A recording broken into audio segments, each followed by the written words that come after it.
Hey, I thought I'd do a quick overview for Super Crush KO. I actually got this game a few weeks ago from the developer, and the embargo was going to lift today, so I figured I'd upload some raw gameplay and then just a short mechanics overview.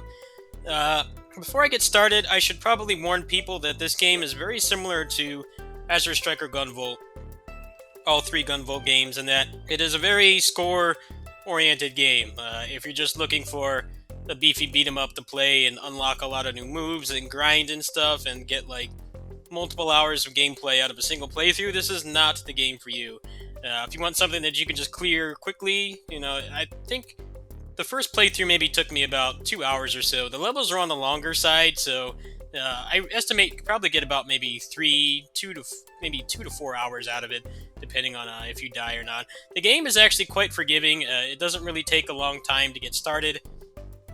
You only unlock a couple moves within the first few levels, and then everything else is pretty much just all skill. So it's definitely a more skill-based, skill-oriented game. There's no real progression systems or anything to really grind for. There's no additional difficulty as well. So once you beat the game, it's pretty much just going to be improving scores. So like I said, if that's not the kind of thing you're into, you may kind of treat this game like Gunvolt, where you just beat the game, watch the cutscenes. The cutscenes and the script is actually pretty funny too. Just only 5 cutscenes in the game, a little bit of dialogue and things like that, and that's it.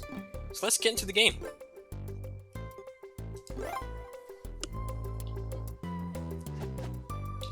So, standard D-pad controls. If you have a D-pad Joy-Con or Split Pad Pro, this is definitely probably a good game to use it on. However, you could probably use the analog stick as well. We've got the attack button. We have this bootleg Cami cannon spike, cannon drill. You have an air combo, you have a launcher, you have a gun. You have a stamina bar in the upper left-hand corner, which determines how many moves you can do. If you actually kill enemies efficiently, you probably won't run out of it too much. Also, directly above that is the ammo bar. The gun does not really do much damage. It's mostly just for inducing hit stun and able to get over and continue the combo. You won't be using it like DMC2 style, where there's just nothing but gunfire. The gun is actually pretty good, but not for the traditional purpose in video games, which is to do damage. Mostly just to put someone in hit stun. You can do stuff like this. Go on there with the cannon drill and then continue the combo. You have like an aerial Rekka, which is pretty cool. And you can also do it downwards for a dive kick. Definitely one of the best moves you have to approach and start a combo. You also have this down attack thing, which is honestly the only move you have in this game that's kind of useless. I haven't really found much use for it myself. The dash is on a pretty decently long cooldown, so you can't really play the game expecting to dash through everything. You kind of have to use your other moves to get movement as well.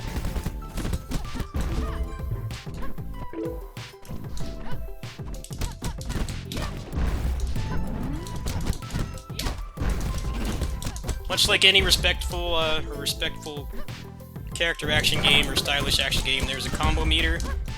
It doesn't really determine how much damage you do, it's just there for score. Like I said, this game is very score-oriented compared to other character action games.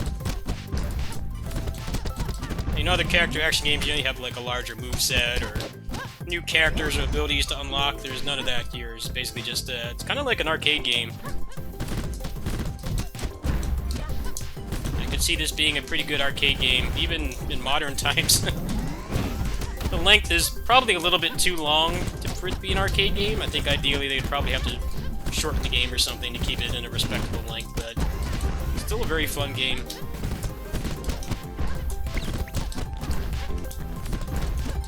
The dash also goes through projectiles. So ideally you want to just use the gun or use the dive kick or the cannon spike attack. Cannon drill, keep mixing them up.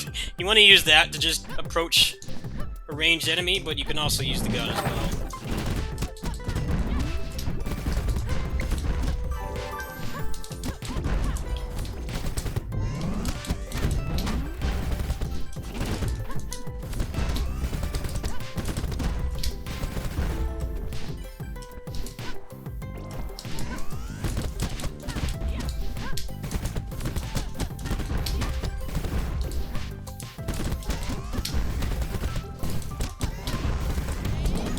always a good example of how to use the gun properly.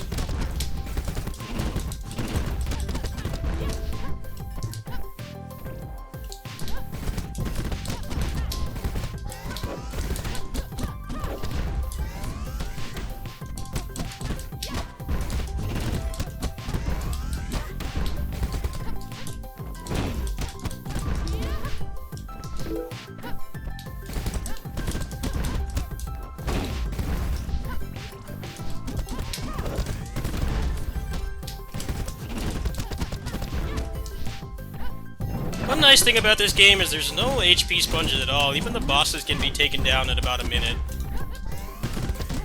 A common problem in action games in general is having HP sponge enemies that really kill the pacing or are annoying to fight. None of the enemies are terribly annoying to fight. There are some that get a little bit on the annoying side, but due to how well the game is balanced, you can actually kind of get around it pretty quickly.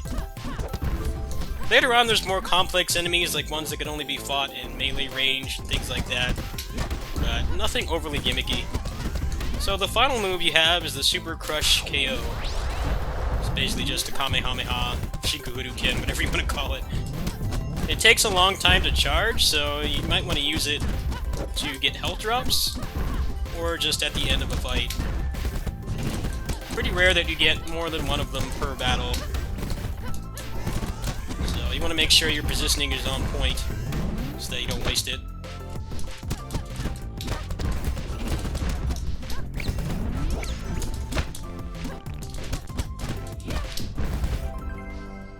Overall, the game is pretty forgiving. There are numerous checkpoints. There's also a pretty decent amount of health drops as well. So, much like the Gunvolt series, just actually getting through the game and seeing the credits is not difficult at all. If you actually want to take the game to a high level, it's quite fun. All the levels, I'd say, are about maybe 5 to 7 minutes long, so there's a couple towards the beginning of the game that are a little bit shorter, but other than that, everything's in their pretty easily digestible sections or divisions. Overall, I recommend the game. They're charging $15 for it, and when you look at games like Gunvolt, which are very similar to this. Obviously, Gunvolt does not really prioritize melee combat, but the overall design of the game, being pretty easy to get through the first time, but being very difficult to play at a high level, especially with how long the levels are in this.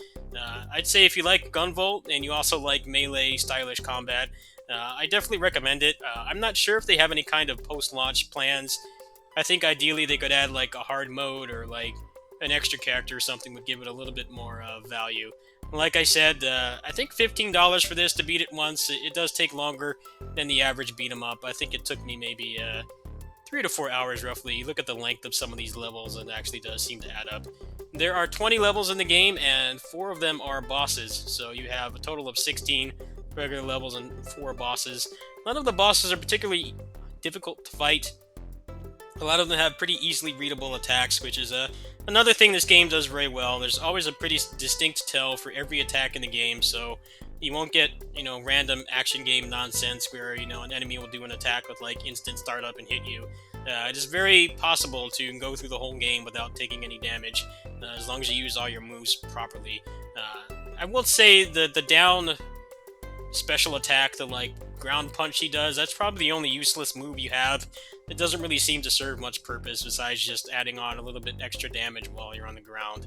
It doesn't break armor or anything. So, unfortunately, I think charging $15 for this may not be the best idea for some people. I know a lot of modern games like this tend to have more progression elements and things to keep people playing. Here, it's pretty much almost completely the score. So, $15 is a fair price for this, in my opinion, but if you're looking for more, you might want to look elsewhere. Anyway, that's it. That's my coverage of Super Crush KO. Now that the embargo is lifted, maybe I'll do some score rounds. As you can see, I got an S rank on pretty much everything, so the only thing I really have to do at this point is get S+, and I'm not sure if I'll actually take the game that far. But I do enjoy playing the game casually, so we'll see what happens. Thanks for watching.